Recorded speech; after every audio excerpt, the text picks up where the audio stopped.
ਵਾਹਿਗੁਰੂ ਜੀ ਕਾ ਖਾਲਸਾ ਵਾਹਿਗੁਰੂ ਜੀ ਕੀ ਫਤਿਹ। ਸੰਗਤ ਜੀ ਅੱਜ ਆਪਾਂ ਗੁਰੂ ਗ੍ਰੰਥ ਸਾਹਿਬ ਜੀ ਦੇ ਅੰਗ 148 ਤੇ 149 ਦੇ ਉੱਪਰ ਸਵਾਇਮਾਨ ਬਾਣੀ ਤੇ ਵਿਚਾਰ ਕਰਦੇ ਹਾਂ ਜੀ।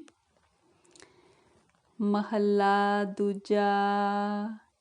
ਨਾਨਕ ਪਰਖੈ ਆਪ ਕੋ ਤਾ ਪਰਖੂ ਜਾਣ, ਰੋਗ ਦਾਰੂ ਦੋਵੈ ਬੁਝੈ ਤਾਂ ਵੈਦ ਸੁਜਾਨ। ਵਾਟ ਨ ਕਰਈ ਮਾਮਲਾ ਜਾਣੈ ਮਹਿਮਾਨ, ਮੂਲ ਜਾਣ ਗੱਲਾਂ ਕਰੇ ਹਾਨ ਲਾਏ ਹਾਨ।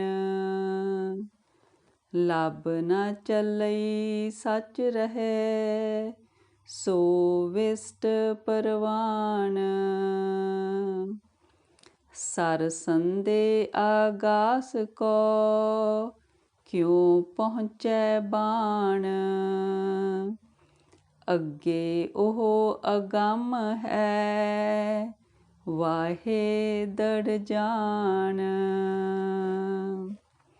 ਹਾਂਜੀ ਸੰਗਤ ਜੀ, ਗੁਰੂ ਅੰਗਦ ਦੇਵ ਜੀ ਕਹਿੰਦੇ ਨੇ ਕਿ ਜਿਹੜਾ ਜੀਵ ਆਪਣੇ ਆਪ ਨੂੰ ਪਰਖੇ, ਦੂਜੇ ਦੀਆਂ ਚੰਗਿਆਈਆਂ ਬੁਰਾਈਆਂ ਪਰਖਣ ਦੀ ਬਜਾਏ ਆਪਾ ਪਰਖੇ, ਆਪਣੇ ਆਪ ਨੂੰ ਪਰਖੇ, ਉਹਨੂੰ ਪਾਰਖੂ ਕਿਹਾ ਜਾਂਦਾ। ਕਹਿੰਦੇ ਜਿਹੜਾ ਵੈਦ ਆ ਉਹੀ ਸਿਆਣਾ ਜਿਹੜਾ ਦੋਨੇ ਚੀਜ਼ਾਂ ਬੁੱਝੇ, ਰੋਗ ਵੀ ਜਾਣ ਲਵੇ ਤੇ ਫਿਰ ਉਹਦਾ ਦਾਰੂ ਵੀ ਜਾਣੇ, ਰੋਗ ਵੀ ਬੁੱਝ ਲਵੇ ਤੇ ਫਿਰ ਉਹਦੀ ਦਾਰੂ ਵੀ ਜਾਣੇ। ਰੋਗ ਕਿਸ ਤਰ੍ਹਾਂ ਦਾ? ਆਤਮਿਕ ਰੋਗ ਲੱਭ ਲਵੇ ਤੇ ਫਿਰ ਉਹਦੇ ਦਾਰੂ ਦਾ ਵੀ ਉਹਨੂੰ ਪਤਾ ਹੋਵੇ, ਤਾਂ ਉਹੀ ਫਿਰ ਜਿਹੜਾ ਵੈਦ ਆ ਉਹਨੂੰ ਸਿਆਣਾ ਆਖਿਆ ਜਾ ਸਕਦਾ। ਕਹਿੰਦੇ ਜਿਹੜਾ ਜੀਵ ਦੂਸਰਿਆਂ ਦੇ ਨਾਲ ਲੜਾਈ ਝਗੜਾ ਨਾ ਕਰੇ ਇਸ ਜ਼ਿੰਦਗੀ ਦੇ ਵਿੱਚ, ਇਹ ਸਮਝੇ ਕਿ ਵੀ ਉਹ ਇਸ ਜਗਤ ਦੇ ਵਿੱਚ ਮੁਸਾਫਰ ਆ, ਮਤਲਬ ਇਸ ਤਰ੍ਹਾਂ ਦਾ ਨਿਮਰਤਾ ਵਾਲਾ ਜੀਵਨ ਬਿਤਾਏ। ਤੇ ਫਿਰ ਕਹਿੰਦੇ ਮੂਲ ਆਪਣੇ ਵਾਹਿਗੁਰੂ ਜੀ ਨੂੰ, ਪ੍ਰਭੂ ਜੋ ਸਾਡਾ ਮੂਲ ਆ, ਉਹਨੂੰ ਪਹਿਚਾਣੇ। ਕਹਿੰਦੇ ਤੇ ਸਤ ਸੰਗੀਆਂ ਦੇ ਵਿੱਚ ਉਹਦੇ ਨਾਮ ਦਾ ਜਾਪ ਕਰੇ। ਫਿਰ ਕਹਿੰਦੇ ਉਹ ਕੂੜ ਦੇ ਤੇ ਲਾਲਚ ਦੇ ਰਸਤੇ ਤੇ ਨਾ ਚੱਲੇ, ਹਮੇਸ਼ਾ ਸੱਚ ਦੇ ਰਸਤੇ ਤੇ ਚੱਲੇ। ਤੇ ਇਸ ਤਰ੍ਹਾਂ ਫਿਰ ਉਹ ਦੂਜਿਆਂ ਨੂੰ ਸਿੱਖਿਆ ਦੇਣ ਦੇ ਲਈ ਸੱਚ ਦੀ ਪ੍ਰਵਾਨਿਆ ਜਾਂਦਾ। ਕਹਿੰਦੇ ਜੇ ਕੋਈ ਜੀਵ ਇੱਦਾਂ ਸਮਝੇ ਕਿ ਵੀ ਉਹ ਆਕਾਸ਼ ਦੇ ਵਿੱਚ ਤੀਰ ਮਾਰੇ ਨਿਸ਼ਾਨਾ ਲਾ ਕੇ, ਕਹਿੰਦੇ ਇਹ ਹੋ ਨਹੀਂ ਸਕਦਾ। ਆਕਾਸ਼ ਵਿੱਚ ਕਿਸੇ ਜੀਵ ਦਾ ਤੀਰ ਨਿਸ਼ਾਨੇ ਤੇ ਲੱਗ ਨਹੀਂ ਸਕਦਾ। ਕਿਉਂਕਿ ਕਹਿੰਦੇ ਆਕਾਸ਼ ਅਗੰਮ ਹੈ, ਅਪਹੁੰਚ ਹੈ ਨਾ। ਫਿਰ ਜਿਹੜਾ ਤੀਰ ਆ ਉਹ ਫਿਰ ਮਾਰਨ ਵਾਲੇ ਦੀ ਵੱਜਦਾ। ਵਾਹਿਗੁਰੂ ਜੀ ਵਾਹਿਗੁਰੂ। ਪੌੜੀ। ਨਾਰੀ ਪੁਰਖ ਪਿਆਰ ਪ੍ਰੇਮ ਸਿਗਾਰੀਆ, ਕਰਨ ਭਗਤ ਦਿਨ ਰਾਤ ਨਾ ਰਹਿਣ ਵਾਰੀਆ। ਕਰਨ ਭਗਤ ਦਿਨ ਰਾਤ ਨਾ ਰਹਿਣੀ ਵਾਰੀਆ। ਕਹਿੰਦੇ ਜਿਸ ਜੀਵ ਇਸਤਰੀ ਦਾ ਪਿਆਰ ਵਾਹਿਗੁਰੂ ਜੀ ਨਾਲ ਹੁੰਦਾ, ਉਹ ਫਿਰ ਵਾਹਿਗੁਰੂ ਜੀ ਦੇ ਪ੍ਰੇਮ ਨਾਲ ਸਿੰਗਾਰੀ ਜਾਂਦੀ ਆ। ਦਿਨ ਰਾਤ ਉਹ ਪਰਮਾਤਮਾ ਦੀ ਭਗਤੀ ਕਰਦੀ ਆ, ਰੋਕਣ ਤੇ ਵੀ ਨਹੀਂ ਰੁਕਦੀ ਹੈਗੀ। ਮਹਿਲਾ ਮੰਜ ਨਿਵਾਸ ਸ਼ਬਦ ਸਵਾਰੀਆ। ਫਿਰ ਜਿਹੜੀਆਂ ਜੀਵ ਇਸਤਰੀਆਂ ਗੁਰੂ ਦੇ ਸ਼ਬਦ ਨਾਲ ਸਵਾਰੀਆਂ ਜਾਂਦੀਆਂ ਨੇ, ਉਹਨਾਂ ਦਾ ਫਿਰ ਵਾਹਿਗੁਰੂ ਦੇ ਮਹਿਲਾਂ ਵਿੱਚ ਨਿਵਾਸ ਹੁੰਦਾ। ਸੱਚ ਕਹਿਨ ਅਰਦਾਸ ਸੇ ਵਿਚਾਰੀਆ। ਫਿਰ ਕਹਿੰਦੇ ਉਹ ਸੱਚ ਦੀ ਅਰਦਾਸ ਕਰਦੀਆਂ ਨੇ। ਸੱਚ ਦੀ ਅਰਦਾਸ ਕਿਸ ਤਰ੍ਹਾਂ? ਉਹ ਸੰਸਾਰਕ ਪਦਾਰਥ ਨਹੀਂ ਮੰਗਦੀਆਂ, ਉਹ ਸਿਰਫ ਵਾਹਿਗੁਰੂ ਜੀ ਨੂੰ ਹੀ ਮੰਗਦੀਆਂ ਨੇ, ਇਹ ਅਰਦਾਸ ਕਰਦੀਆਂ ਨੇ। ਸੋਹਨ ਖਸਮੈ ਪਾਸ ਹੁਕਮ ਸਿਧਾਰੀਆ। ਉਹ ਵਾਹਿਗੁਰੂ ਜੀ ਦੇ ਹੁਕਮ ਦੇ ਨਾਲ ਹੀ ਸਵਾਰੀਆਂ ਹੁੰਦੀਆਂ ਨੇ ਤੇ ਵਾਹਿਗੁਰੂ ਜੀ ਦੇ ਹੁਕਮ ਦੇ ਨਾਲ ਹੀ ਵਾਹਿਗੁਰੂ ਜੀ ਦੇ ਪਾਸ ਹੀ ਉਹਨਾਂ ਦਾ ਨਿਵਾਸ ਹੁੰਦਾ। ਫਿਰ ਸਖੀ ਕਹਿਨ ਅਰਦਾਸ ਮਨੋ ਪਿਆਰੀਆ। ਫਿਰ ਕਹਿੰਦੇ ਉਹ ਵਾਹਿਗੁਰੂ ਜੀ ਨਾਲ ਇਸ ਤਰ੍ਹਾਂ ਅਰਦਾਸ ਕਰਦੀਆਂ ਨੇ ਜਿਸ ਤਰ੍ਹਾਂ ਕਿਸੇ ਆਪਣੇ ਸਖੀ ਸਹੇਲੀ ਨਾਲ ਅਰਦਾਸ ਕਰੀਦੀ ਆ, ਮਨੋ ਪਿਆਰੇ ਵਾਹਿਗੁਰੂ ਜੀ ਕੋਲ। ਬਿਨ ਨਾਵੈ ਤ੍ਰਿਗਵਾਸ ਫਿਟ ਸੋ ਜੀਵਿਆ, ਸ਼ਬਦ ਸਵਾਰੀ ਆਸ ਅੰਮ੍ਰਿਤ ਪੀਵਿਆ। कैसे कहते जिस जीव ने वाहिगुरू जी का नाम नहीं जपिया फिर ਉਹਦਾ ਜਿਹੜਾ ਇਹ ਜੀਵਨ ਆ ਉਹ ਵਿਅਰਥ ਆ। ਕਹਿੰਦੇ ਫਿਟਕਾਰਯੋਗ ਹੈ ਇਹ ਜੀਵਨ ਜੇ ਵਾਹਿਗੁਰੂ ਜੀ ਦਾ ਨਾਮ ਨਹੀਂ ਜਪਿਆ ਇਸ ਜੀਵਨ ਦੇ ਵਿੱਚ। ਕਹਿੰਦੇ ਜੋ ਜੀਵ ਇਸਤਰੀ ਵਾਹਿਗੁਰੂ ਜੀ ਦੇ ਸ਼ਬਦ ਦੇ ਨਾਲ ਸਵਾਰੀ ਜਾਂਦੀ ਆ ਉਹ ਫਿਰ ਕਹਿੰਦੇ ਅੰਮ੍ਰਿਤ ਪੀਂਦੀ ਆ ਵਾਹਿਗੁਰੂ ਜੀ ਦੇ ਨਾਮ ਦਾ। ਸ਼ਲੋਕ ਮਹੱਲਾ ਪਹਿਲਾ।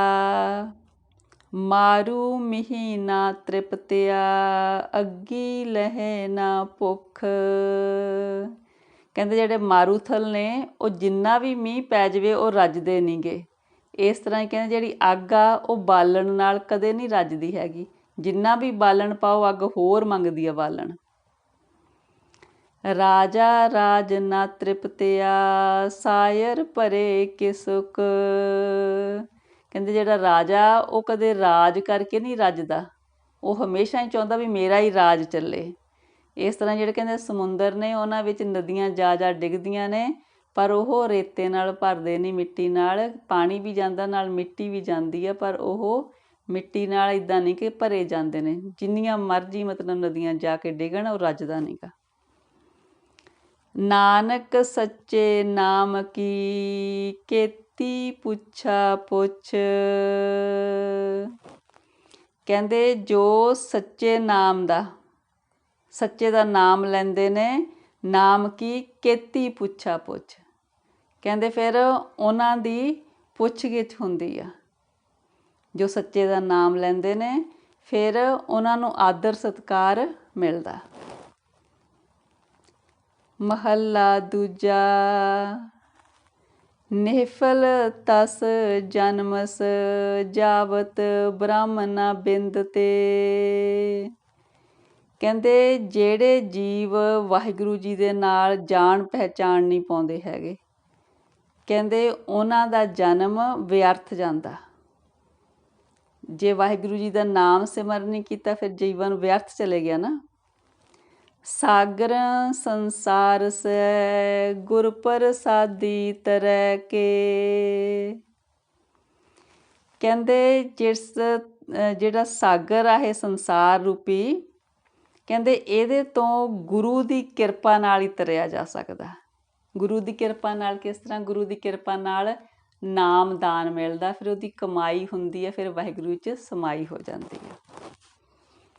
ਕਰਨ ਕਾਰਨ ਸਮਰੱਥ ਹੈ ਕਹੋ ਨਾਨਕ ਵਿਚਾਰ। ਨਾਨਕ ਜੀ ਵਿਚਾਰ ਦੱਸ ਰਹੇ ਨੇ ਕਿ ਜੋ ਵਾਹਿਗੁਰੂ ਜੀ ਹੈ, ਪਰਮਾਤਮਾ ਜੀ ਹੈ, ਉਹ ਕਰਨ ਕਾਰਨ ਸਮਰੱਥ ਹੈ, ਉਹਦੇ ਤੋਂ ਬਿਨਾਂ ਹੋਰ ਕੋਈ ਕੁਝ ਨਹੀਂ ਕਰ ਸਕਦਾ। ਕਾਰਨ ਕਰਤੇ ਵਸ ਹੈ ਜਿਨ ਕਲ ਰੱਖੀ ਤਾਰ। ਜਿਸ ਵਾਹਿਗੁਰੂ ਜੀ ਨੇ ਸਾਰਿਆਂ ਵਿੱਚ ਆਪਣੀ ਸੱਤਿਆ ਟਿਕਾਈ ਹੋਈ ਆ, ਉਹਦੀ ਸੱਤਿਆ ਕਰਕੇ ਆਪਾਂ ਸਾਰੇ ਤੁਰੇ ਫਿਰਦੇ ਹਾਂ। ਸਾਰਾ ਜਿਹੜਾ ਕੁਛ ਹੋ ਰਿਹਾ ਉਹ ਉਹਦੇ ਹੱਥ ਵਸ ਆ। ਉਹਦੇ ਤੋਂ ਬਿਨਾਂ ਸੁਣਦੇ ਹੁੰਦੇ ਆ ਨਾ ਕਿ ਕਹਿੰਦੇ ਵੀ ਉਹਦੇ ਤੋਂ ਬਿਨਾਂ ਪੱਤਾ ਨਹੀਂ ਝੁੱਲਦਾ ਹੈਗਾ, ਉਹਦੀ ਰਜ਼ਾ ਤੋਂ ਬਿਨਾਂ। ਪੌੜੀ। ਖਸਮੈ ਕੈ ਦਰਬਾਰ ਢਾਡੀ ਵਸਿਆ। ਕਹਿੰਦੇ ਜੋ ਜੀਵ ਵਾਹਿਗੁਰੂ ਜੀ ਦੇ ਨਾਮ ਦੀ ਸਿਫਤ ਸਲਾਹ ਕਰਦੇ ਨੇ, ਉਹਦੀ ਕੀਰਤੀ ਗਾਉਂਦੇ ਨੇ, ਉਹ ਉਹਦੇ ਦਰਬਾਰ ਵਿੱਚ ਵਸ ਜਾਂਦੇ ਨੇ। ਸੱਚਾ ਖਸਮ ਕਲਾਣ ਕਮਲ ਵਿਗਸਿਆ। ਪਰਮਾਤਮਾ ਦੇ ਨਾਮ ਦਾ ਕੀਰਤਨ ਕਰਨ ਨਾਲ, ਕੀਰਤੀ ਕਰਨ ਦੇ ਨਾਲ ਉਹਨਾਂ ਦੇ ਅੰਦਰਲਾ ਕਮਲ ਹੈ ਜਿਹੜਾ ਉਹ ਖਿੜ ਜਾਂਦਾ ਹੈ, ਹਿਰਦੇ ਰੂਪੀ ਕਮਲ। ਖਸਮੋ ਪੂਰਾ ਪਾਏ ਮਨੋ ਰਹਿਸਿਆ। ਕਹਿੰਦੇ ਜਦੋਂ ਪੂਰਾ ਨਾਮ ਮਿਲ ਜਾਂਦਾ, ਪੂਰਾ ਆਨੰਦ ਮਿਲ ਜਾਂਦਾ ਵਾਹਿਗੁਰੂ ਜੀ ਵੱਲੋਂ, ਫਿਰ ਕਹਿੰਦੇ ਉਹਨਾਂ ਦਾ ਮਨ ਖੇੜੇ ਵਿੱਚ ਰਹਿੰਦਾ। ਦੁਸ਼ਮਨ ਕੱਢੇ ਮਾਰ ਸੱਜਣ ਸਰਸਿਆ। ਫਿਰ ਉਹਨਾਂ ਜੀਵਾਂ ਦੇ ਅੰਦਰੋਂ ਦੁਸ਼ਮਣ ਕਿਹੜੇ ਨੇ, ਵਿਕਾਰ ਭੱਜ ਜਾਂਦੇ ਨੇ, ਤੇ ਜਿਹੜੇ ਉਹਨਾਂ ਦੇ ਗਿਆਨ ਇੰਦਰੇ ਨੇ ਉਹ ਗੁਰੂ ਦੀ ਦੱਸੀ ਹੋਈ ਰਜ਼ਾ ਵਿੱਚ ਚੱਲਦੇ ਨੇ। ਫਿਰ ਸੱਚਾ ਸਤਿਗੁਰ ਸੇਵਨ ਸੱਚਾ ਮਾਰਗ ਦੱਸਿਆ। ਫਿਰ ਜੇ ਉਹਨਾਂ ਦੇ ਜਿਹੜੇ ਗਿਆਨ ਇੰਦਰੇ ਨੇ ਨਾ ਉਹ ਗੁਰੂ ਦੀ ਦੱਸੀ ਹੋਈ ਸਿੱਖਿਆ 'ਤੇ ਦੱਸਦੇ ਚੱਲਦੇ ਨੇ, ਜੋ ਗੁਰੂ ਨੇ ਸੱਚਾ ਮਾਰਗ ਦੱਸਿਆ ਹੁੰਦਾ। ਫਿਰ ਗਿਆਨ ਇੰਦਰੇ ਜੀਵ ਦੇ ਵਸ ਵਿੱਚ ਆ ਜਾਂਦੇ ਨੇ ਜਦੋਂ ਜੀਵ ਕੋਲ ਨਾਮਦਾਨ ਹੋ ਜਾਂਦਾ। ਸੱਚਾ ਸ਼ਬਦ ਵਿਚਾਰ ਕਾਲ ਵਿਦੁਸਿਆ। ਜਿਸ ਜੀਵ ਨੇ ਗੁਰੂ ਦੇ ਸ਼ਬਦ ਦੀ ਵਿਚਾਰ ਕੀਤੀ ਆ ਉਹਦੇ ਕੋਲ ਫਿਰ ਜਿਹੜੀ ਆਤਮਿਕ ਮੌਤ ਆ ਉਹ ਨਹੀਂ ਆਉਂਦੀ। ਢਾਡੀ ਕਥੇ ਅਕਥ ਸ਼ਬਦ ਸਵਾਰਿਆ।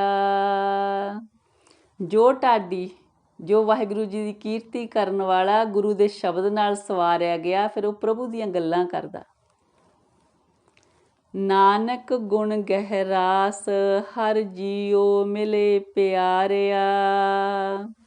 ਜਿਸ ਜੀਵ ਨੇ, ਕਹਿੰਦੇ ਨਾਨਕ ਜੀ ਕਹਿੰਦੇ ਨੇ, ਗੁਣਾਂ ਦੀ ਪੂੰਜੀ, ਵਾਹਿਗੁਰੂ ਜੀ ਦੇ ਗੁਣਾਂ ਦੀ ਪੂੰਜੀ ਇਕੱਠੀ ਕਰ ਲਈ, ਫਿਰ ਇਸ ਤਰ੍ਹਾਂ ਉਹ ਵਾਹਿਗੁਰੂ ਜੀ ਨੂੰ ਮਿਲਦੇ ਨੇ। ਸ਼ਲੋਕ ਮਹੱਲਾ ਪਹਿਲਾ। ਖੱਤਿਓਂ ਜੰਮੈ ਖਤੇ ਕਰ ਨਿਤ ਖੱਤਿਆਂ ਵਿੱਚ ਪਾਹੇ। ਧੋਤੇ ਮੂਲ ਨ ਉਤਰੈ ਜੇ ਸੋ ਧੋਵਣ ਪਾਹੇ। ਨਾਨਕ ਬਖਸ਼ੈ ਬਖਸ਼ੀਐ ਨਾਹੇ ਤਾਂ ਪਾਹੀ ਪਾਹੇ। ਹਾਂਜੀ, ਗੁਰੂ ਨਾਨਕ ਪਾਤਸ਼ਾਹ ਕਹਿੰਦੇ ਨੇ ਕਿ ਜੀਵ ਪਹਿਲਾਂ ਆਪਣੇ ਜੋ ਪਾਪ ਕੀਤੇ ਹੋਏ ਸੀ, ਮਾੜੇ ਕਰਮ ਕੀਤੇ ਹੋਏ ਸੀ, ਉਹਨਾਂ ਕਰਕੇ ਉਹਨਾਂ ਦਾ ਜਨਮ ਹੋਇਆ। ਜੇ ਪਹਿਲਾਂ ਹੀ ਵਾਹਿਗੁਰੂ ਵਿੱਚ ਸਮਾਈ ਹੋਈ ਹੁੰਦੀ, ਉਹਦੇ ਨਾਮ ਦਾ ਜਾਪ ਕਰਕੇ, ਜੀਵਨ ਮਿਲਣਾ ਹੀ ਨਹੀਂ ਸੀ। ਜੀਵਨ ਤਾਂ ਹੀ ਮਿਲਿਆ ਜੋ ਪਿਛਲੇ ਕਰਮ ਮਾੜੇ ਸੀ, ਜੀਵਨ ਹੋ ਗਿਆ, ਵਾਹਿਗੁਰੂ ਦੇ ਚਰਨਾਂ 'ਚ ਸਮਾਈ ਨਹੀਂ ਹੋਈ। ਫਿਰ ਕਹਿੰਦੇ ਉਹ ਪਹਿਲੇ ਮਾੜੇ ਕਰਮਾਂ ਨਾਲ ਜੀਵਨ ਮਿਲ ਗਿਆ, ਫਿਰ ਇਸ ਜਨਮ ਵਿੱਚ ਫਿਰ ਪਾਪ ਕੀਤੇ, ਫਿਰ ਅੱਗੇ ਨੂੰ ਵੀ ਜਿਹੜੇ ਸੰਸਕਾਰ ਬਣੇ ਉਹ ਵੀ ਮਾੜੇ ਬਣ ਗਏ। ਇਸ ਤਰ੍ਹਾਂ ਫਿਰ ਉਹ ਮਾੜੇ ਸੰਸਕਾਰਾਂ ਦੇ ਨਾਲ, ਮਾੜੀ ਇੱਛਾ ਤ੍ਰਿਸ਼ਨਾ ਦੇ ਨਾਲ, ਫਿਰ ਇਸ ਤਰ੍ਹਾਂ ਜੀਵ ਦਾ ਜਨਮ ਦਾ ਮਰਨ ਦਾ ਚੱਕਰ ਚੱਲਿਆ ਹੋਇਆ। ਕਹਿੰਦੇ ਜਿਹੜੇ ਇਹ ਪਾਪ ਨੇ, ਇਹ ਜਿਸ ਮਤਲਬ ਆਪਣੇ ਇਹਨਾਂ ਦੇ ਇਲਾਜ ਕਰਨ ਦੇ ਨਾਲ ਕਿ ਅਸੀਂ ਆਪਣੇ ਪਾਪਾਂ ਨੂੰ ਆਪ ਧੋ ਕੇ ਮਤਲਬ ਕਰ ਲਾਂਗੇ, ਸਾਫ਼ ਕਰ ਲਾਂਗੇ ਮਨ ਨੂੰ, ਇਹ ਆਪ ਨਹੀਂ ਹੁੰਦੇ ਹੈਗੇ। ਇਹ ਤਾਂ ਹੀ ਨੇ, ਨਾਨਕ ਜੀ ਕਹਿੰਦੇ, ਜੇ ਉਹ ਬਖਸ਼ ਦੇਵੇ ਪਾਪ ਸਾਡੇ ਔਗਣ, ਫਿਰ ਹੀ ਅਸੀਂ ਬਖਸ਼ੇ ਜਾਂਦੇ ਹਾਂ, ਨਹੀਂ ਤੇ ਫਿਰ ਕਹਿੰਦੇ ਅੱਗੇ ਫਿਰ ਸਜ਼ਾਵਾਂ ਮਿਲਦੀਆਂ ਨੇ। ਸਜ਼ਾ ਕੀ ਹੁੰਦੀ ਆ? ਸਭ ਤੋਂ ਵੱਡੀ ਸਜ਼ਾ ਤਾਂ ਇਹ ਜਿਹੜੀ ਜੰਮਣ ਮਰਨ ਦਾ ਚੱਕਰ ਪੈ ਜਾਣਾ।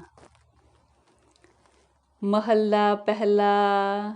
ਨਾਨਕ ਬੋਲਣ ਝਖਣਾ ਦੁੱਖ ਛੱਡ ਮੰਗੀਐ ਸੁਖ। ਸੁਖ ਦੁੱਖ ਦੋਇ ਦਰ ਕੱਪੜੇ ਪਹਿਰੇ ਜਾਏ ਮਨੁੱਖ। ਨਾਨਕ ਜੀ ਕਹਿੰਦੇ ਨੇ ਵੀ ਜੇ ਜੀਵ ਦੁੱਖਾਂ ਨੂੰ ਛੱਡ ਕੇ ਸੁੱਖ ਹੀ ਮੰਗੀ ਜਾਵੇ, ਕਹਿੰਦੇ ਵੀ ਇਹ ਵੀ ਵਿਅਰਥ ਹੈਗਾ ਵਾਹਿਗੁਰੂ ਜੀ ਦੇ ਸਾਹਮਣੇ ਇਹ ਅਰਦਾਸਾਂ ਕਰਨੀਆਂ, ਕਿਉਂਕਿ ਜਿਹੜੇ ਸੁੱਖ ਤੇ ਦੁੱਖ ਨੇ ਕੱਪੜਿਆਂ ਵਾਂਗ ਵਾਹਿਗੁਰੂ ਜੀ ਦੇ ਵੱਲੋਂ ਸਾਨੂੰ ਮਿਲੇ ਨੇ। ਜਿਵੇਂ ਕੱਪੜੇ ਬਦਲ ਹੁੰਦੇ ਨੇ, ਇੱਦਾਂ ਹੀ ਕਦੇ ਸੁੱਖ ਆਇਆ ਕਦੇ ਦੁੱਖ ਆਇਆ। ਹਰ ਇੱਕ ਜੀਵ ਦੇ ਜੀਵਨ ਦੇ ਵਿੱਚ ਇਹ ਸੁੱਖ ਦੁੱਖ ਚੱਲਦਾ ਹੈ। ਇਹ ਸਾਡੇ ਆਪਣੇ ਜਿਹੜੇ ਪਿਛਲੇ ਪੂਰਵਲੇ ਕਰਮ ਨੇ ਉਹਨਾਂ ਦੇ ਹਿਸਾਬ ਨਾਲ ਚੱਲਦਾ। ਜਿੱਥੈ ਬੋਲਣ ਹਾਰੀਐ ਤਿੱਥੈ ਚੰਗੀ ਚੁੱਪ।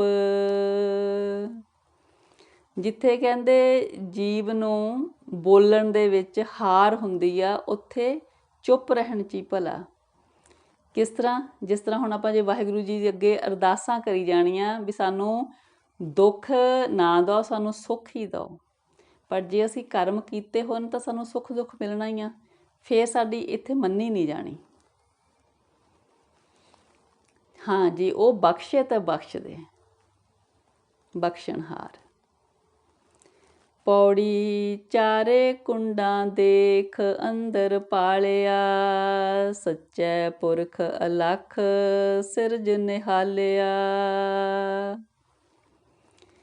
ਕਹਿੰਦੇ ਜੀਵ ਨੇ ਸਾਰੇ ਪਾਸੇ ਫਿਰ ਤੁਰ ਕੇ ਬਾਹਰ ਦੇਖਿਆ, ਪਰ ਦੇਖਿਆ ਫਿਰ ਪਤਾ ਲੱਗਿਆ ਕਿ ਅੰਦਰੋਂ ਹੀ ਲੱਭਣਾ। ਚਾਰੇ ਕੁੰਡਾਂ ਦੇਖ ਅੰਦਰ ਭਾਲਿਆ, ਜਦੋਂ ਨਹੀਂ ਲੱਭਿਆ ਫਿਰ ਅੰਦਰ ਦੇਖਿਆ। ਸੱਚੇ ਪੁਰਖ ਅਲਖ ਸਿਰਜ ਨਿਹਾਲਿਆ। ਉਸ ਕਹਿੰਦੇ ਸੱਚੇ ਪਰਮਾਤਮਾ ਨੇ ਇਸ ਸੰਸਾਰ ਨੂੰ ਸਿਰਜਿਆ ਹੈ ਤੇ ਫਿਰ ਇਸ ਦੀ ਸੰਭਾਲਣਾ ਵੀ ਕੀਤੀ ਆ। ਉੱਜੜ ਭੁੱਲੇ ਰਾਹ ਗੁਰ ਵੇਖਾਲਿਆ। ਜੋ ਜੀਵ ਕਹਿੰਦੇ ਅਸਲੀਅਤ ਜੀਵਨ ਦੇ ਰਸਤੇ ਤੋਂ ਭੁੱਲ ਜਾਂਦੇ ਨੇ, ਫਿਰ ਰਸਤਾ ਗੁਰੂ ਦਿਖਾਉਂਦਾ। ਸਤਿਗੁਰ ਸੱਚੇ ਵਾਹ ਸੱਚ ਸੰਭਾਲਿਆ। ਉਸ ਸੱਚੇ ਸਤਿਗੁਰ ਨੂੰ ਵਾਹ ਵਾਹ, ਜੋ ਹਮੇਸ਼ਾ ਸੱਚੇ ਦਾ ਨਾਮ ਸਿਮਰਦੇ ਨੇ ਤੇ ਦੂਜੇ ਜੀਵਾਂ ਨੂੰ ਸਿਮਰਨ ਦੀ ਤਾਕੀਦ ਕਰਦੇ ਨੇ। ਪਾਇਆ ਰਤਨ ਕਰਾ ਦੀਵਾ ਬਾਲਿਆ। ਜਦੋਂ ਸਤਿਗੁਰ ਨੇ ਜੀਵ ਦੇ ਅੰਦਰ ਗਿਆਨ ਦਾ ਦੀਵਾ ਬਾਲ ਦਿੱਤਾ, ਫਿਰ ਉਸ ਨੂੰ ਪਰਮਾਤਮਾ ਦੇ ਨਾਮ ਰੂਪੀ ਰਤਨ ਅੰਦਰੋਂ ਹੀ ਲੱਭ ਜਾਂਦਾ। ਸੱਚੇ ਸ਼ਬਦ ਸਲਾਹਾ ਸੁਖੀਏ ਸੱਚ ਵਾਲਿਆ। ਜੋ ਕਹਿੰਦੇ ਸੱਚੇ ਦੇ ਨਾਮ ਦੀ ਸਲਾਹਨਾ ਕਰਦੇ ਨੇ, ਨਾਮ ਦੀ ਕੀਰਤੀ ਕਰਦੇ ਨੇ, ਉਹ ਸੁਖ ਰਹਿੰਦੇ ਨੇ, ਸੁਖੀ ਰਹਿੰਦੇ ਨੇ। ਉਹ ਸੱਚੇ ਵਾਲੇ ਹੋ ਜਾਂਦੇ ਨੇ, ਸੱਚਾ ਉਹਨਾਂ ਦਾ ਹੋ ਜਾਂਦਾ। ਸੱਚਾ ਕੌਣ? ਪਰਮਾਤਮਾ। ਨਿਡਰਿਆਂ ਡਰ ਲੱਗ ਗਰਭ ਸਿਗਾਲਿਆ। ਜੋ ਕਹਿੰਦੇ ਵਾਹਿਗੁਰੂ ਜੀ ਦੇ ਡਰ ਵਿੱਚ ਨਹੀਂ ਰਹਿੰਦੇ, ਉਹਨਾਂ ਨੂੰ ਹੋਰ ਸੰਸਾਰ ਦੇ ਡਰ ਲੱਗਦੇ ਨੇ ਤੇ ਉਹ ਹੰਕਾਰ ਦੇ ਵਿੱਚ ਸੜਦੇ ਰਹਿੰਦੇ ਨੇ। ਨਾਵੋਂ ਭੁੱਲਾ ਜਗ ਫਿਰੇ ਬੇਤਾਲਿਆ। ਜੋ ਜੀਵ ਕਹਿੰਦੇ ਵਾਹਿਗੁਰੂ ਜੀ ਦੇ ਨਾਮ ਵਿੱਚ ਨਹੀਂ ਲੱਗਦੇ ਹੈਗੇ, ਉਹਨੂੰ ਵਿਸਾਰ ਦਿੰਦੇ ਨੇ। ਉਹ ਕਹਿੰਦੇ ਫਿਰ ਬੇਥਵੇ ਫਿਰਦੇ ਆ। ਉਹਨਾਂ ਦਾ ਫਿਰ ਜਗ ਤੇ ਆਉਣਾ ਕਿਸੇ ਮਾਇਨੇ ਨਹੀਂ ਰੱਖਦਾ। ਸ਼ਲੋਕ ਮਹੱਲਾ ਤੀਜਾ। ਭੈ ਵਿੱਚ ਜੰਮੈ ਭੈ ਮਰੇ, ਪੀ ਪਉ ਮਨ ਮਹਿ ਹੋਏ। ਨਾਨਕ ਭੈ ਵਿੱਚ ਜੇ ਮਰੈ, ਸਹਿਲਾ ਆਇਆ ਸੋਏ। ਕਹਿੰਦੇ ਜੇ ਕੋਈ ਜੀਵ ਉਸ ਵਾਹਿਗੁਰੂ ਜੀ ਦੇ ਭੈ ਵਿੱਚ ਜੰਮੇ ਭੈ ਮਰੇ, ਪੀ ਪਉ ਮਨ ਮਹਿ ਹੋਏ। ਕਹਿੰਦੇ ਜੇ ਉਹਦੇ ਭੈ ਵਿੱਚ ਹੀ ਜੰਮੇ, ਭੈ ਵਿੱਚ ਹੀ ਮਰੇ ਤੇ ਆਪਣੇ ਮਨ ਵਿੱਚ ਉਹਦਾ ਭੈ ਰੱਖੇ। ਨਾਨਕ ਭੈ ਵਿੱਚ ਜੇ ਮਰੇ, ਸਹਿਲਾ ਆਇਆ ਸੋਏ। ਫਿਰ ਉਹਦਾ ਇੱਥੇ ਜੀਵਨ ਲੈਣਾ ਮਾਇਨੇ ਰੱਖਦਾ, ਸਫਲਾ ਹੋ ਜਾਂਦਾ ਜੋ ਵਾਹਿਗੁਰੂ ਜੀ ਦੇ ਭੈ ਵਿੱਚ ਆਪਣਾ ਜੀਵਨ ਕੱਢਦਾ। ਭੈ ਵਿੱਚ ਕਿਸ ਤਰ੍ਹਾਂ? ਜੋ ਕੋਈ ਵਾਹਿਗੁਰੂ ਜੀ ਦੇ ਡਰ ਅਦਬ ਵਿੱਚ ਰਹਿੰਦਾ, ਫਿਰ ਉਹ ਉਹਦੇ ਨਾਮ ਦੀ ਕਮਾਈ ਕਰਦਾ। ਫਿਰ ਉਹ ਦੂਜਿਆਂ ਨੂੰ ਦੁਖੀ ਨਹੀਂ ਕਰਦਾ, ਉਹ ਹੰਕਾਰ ਵਿੱਚ ਨਹੀਂ ਆਉਂਦਾ, ਉਹਦੇ ਵਿੱਚ ਗੁਣ ਪੈਦਾ ਹੋ ਜਾਂਦੇ ਨੇ। ਇਹ ਹੈ ਵਾਹਿਗੁਰੂ ਜੀ ਦਾ ਡਰ ਅਦਬ। ਭੈ ਵਿਣ ਜੀਵੈ ਬਹੁਤ ਬਹੁਤ ਖੁਸ਼ੀਆਂ, ਖੁਸ਼ੀ ਕਮਾਏ। ਨਾਨਕ ਭੈ ਵਿਣ ਜੇ ਮਰੈ, ਮੋਹਿ ਕਾਲੇ ਉੱਠ ਜਾਏ। ਜੋ ਜੀਵ ਕਹਿੰਦੇ ਵਾਹਿਗੁਰੂ ਜੀ ਦੇ ਭੈ ਵਿੱਚ ਨਹੀਂ ਰਹਿੰਦੇ, ਸੰਸਾਰਿਕ ਪਦਾਰਥਾਂ ਦੇ ਵਿੱਚ ਬਹੁਤੇ ਖੁਸ਼ੀਆਂ ਦੇ ਭੋਗਾਂ ਦੇ ਵਿੱਚ ਲੱਗੇ ਰਹਿੰਦੇ ਨੇ, ਕਹਿੰਦੇ ਫਿਰ ਉਹ ਅੰਤ ਨੂੰ ਇੱਥੋਂ ਕਾਲੇ ਮੂੰਹ ਜਾਂਦੇ ਨੇ, ਕਿਉਂਕਿ ਉਹ ਵਾਹਿਗੁਰੂ ਜੀ ਨੂੰ ਵਿਸਾਰ ਕੇ ਜਾਂਦੇ ਨੇ। ਜੀਵਨ ਵਿੱਚ ਵੀ ਉਹਨਾਂ ਨੇ ਵਾਹਿਗੁਰੂ ਜੀ ਨੂੰ ਵਿਸਾਰੀ ਰੱਖਿਆ, ਜਾਣ ਲੱਗੇ ਵੀ ਵਾਹਿਗੁਰੂ ਜੀ ਦਾ ਨਾਂ ਨਹੀਂ ਲਿਆ, ਡਰ ਨਹੀਂ ਰੱਖਿਆ।